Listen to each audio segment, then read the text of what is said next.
여러분, 우리가 잘 아는 바와 같이 세상을 이기신 예수 그리스도를 하나님으로 인정하느냐 인정하지 않느냐 하는 것에 따라서 개인은 물론 국가의 운명이 좌우될 수 있습니다. 예수를 거부하는 사회는 지옥이 됩니다. 예수를 거부하는 개인은 사탄이 됩니다. 이것은 지난 20세기 세계 역사를 통해서 우리는 너무너무 많이 보아온 사실입니다. 대표적인 예가 공산주의 아닙니까, 여러분? 20세기 접어들면서 수십 년 동안 공산주의는 사람들의 내리에서 하나님에 대한 생각을 말끔히 씻어내기 위해서 온갖 악랄한 방법을 다 동원했습니다. 가까이 우리는 북한을 통해서 너무나 생생하게 보아왔습니다. 그런데 어떻게 되었나요? 하나님을 철저하게 부정하고 하나님의 아들 되신 예수 그리스도를 철저하게 대적하는 나라치고 지옥이 안 된 나라가 있습니까? 그런 사상에 물든 사람치고 여러분, 사탄을 닮지 아니한 사람이 있던가요?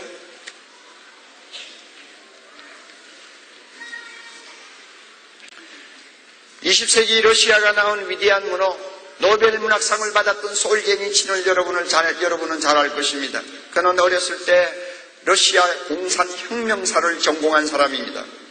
그리고 어려서 그 러시아의 공산혁명이 일어나는 것을 그가 몸소 체험을 했습니다. 거기에 충격을 받아서 그는 대학에 들어가서 러시아 혁명사를 전공했습니다. 그리고 그 분야에 관한 무게에 있는 저서를 8권이나 남겼습니다. 러시아 혁명에 관해서는 그는 권위자의 한 사람이라고 인정받고 있습니다. 그가 지금부터 21년 전 미국의 권위 있는 템플턴 상을 수상하기 위해서 미국을 방문했습니다.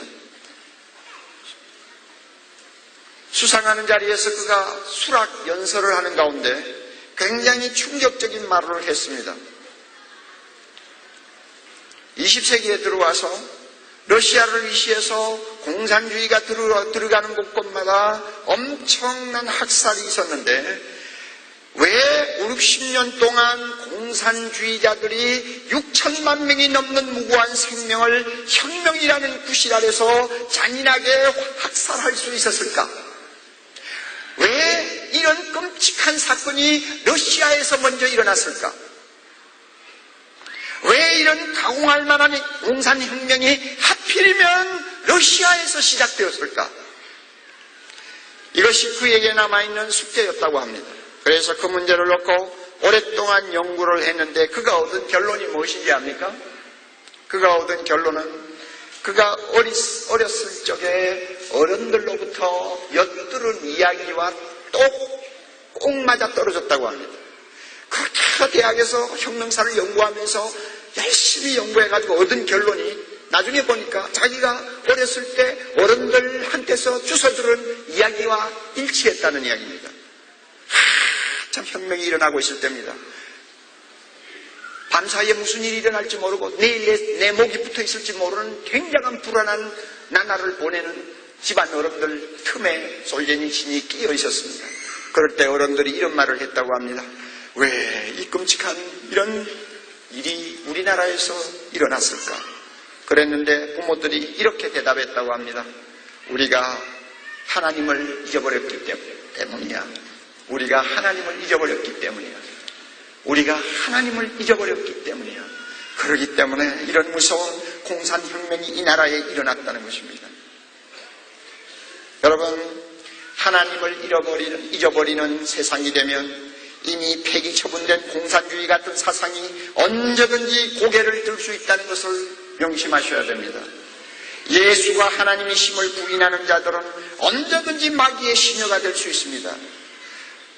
한국 교회는 공산주의 국가들이 경험한 비극을 다시 반복하지 않기 위해 하나님의 존재를 잊어버린 교만한 세대가 이 나라를 주도하고 다스리도록 내버려 두어서는 안 됩니다. 우리는 선한 싸움을 싸워야 합니다.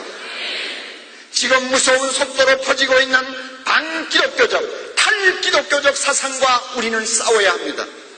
하나님의 존재를 통째로 부정하는 주체 사상과 같은 정치 이념을 우리는 용납할 수가 없습니다. 우리는 민족주의라는 이름으로 포장한 그래서 어떤 시기든지 통일만 되면 좋겠다고 하는 통일 지상주의도 우리는 거부해야 합니다. 왜냐하면 거기에는 예수 그리스도를 부정하고 밀어내는 반기독교적인 사상이 밑바닥에 깔려있기 때문입니다. 우리는 교실에서 창조자 하나님이 설 땅을 조금도 허용하지 않으려는 오늘의 학교 교육, 그래서 학생들의 인간성을 점점 황폐화시키고 있는 죽은 교육을 먼 산의 불처럼 보고 있어서는 안 될 것입니다. 우리는 선한 싸움을 싸워야 합니다. 우리는 하나님을 멸시하는 교만한 사람들이 문화를 주도하게 내버려 두어서는 안 될 것입니다. 우리는 지금부터 진리로 무장하고 성령의 능력으로 무장해서 하나님을 부정하는 이 사회의 모든 어두움의 권세를 대적하고 싸워야 합니다. 두려워하지 맙시다. 예수님이 우리와 함께 하신다고 약속하셨습니다. 세상 끝날까지 예수님은 우리 편이십니다. 하나님이 내 편이신데 우리가 누구를 두려워하겠습니까? 우리 모든 교회 성도들이 일어나서 예수 그리스도를 앞장세워 승리자 되신 예수 이름을 가지고 탈기독교적이요 무신론적인 이 사회의 모든 어두움의 세력과 대적해서 우리가 그들과 맞서서 싸우면 하나님께서 반드시 우리에게 승리를 주실 것입니다. 하나님을 무시하고 하나님에게 대하여 교만한 생각을 갖고 있는 사람들이 활개치고 있는 이 포한 것이 우리나라, 이 땅에 하나님의 거룩한 나라가 임하도록 하기 위해서는 우리가 영적 전쟁을 싸워야 합니다. 영적 전쟁을 싸워야 합니다. 악한 어두움의 세력을 두려워하지 말아야 합니다. 예수님이 우리와 함께 하십니다. 이런 용감한 하나님의 자녀들이 이곳저곳에서 예수 그리스도의 깃발을 높이 들 때마다 사탄의 권세는 무릎을 꿇을 것입니다. 어두움의 세력은 물러갈 것입니다. 오늘 이 땅에 있는 모든 젊은이들을 말로 다 할 수 없는 죄악의 도가니로 끌어넣는 저 무서운 더러운 세력들을 우리가 물리칠 수 있을 것입니다. 이럴 때에 이 땅에 하나님의 나라가 임할 수 있습니다.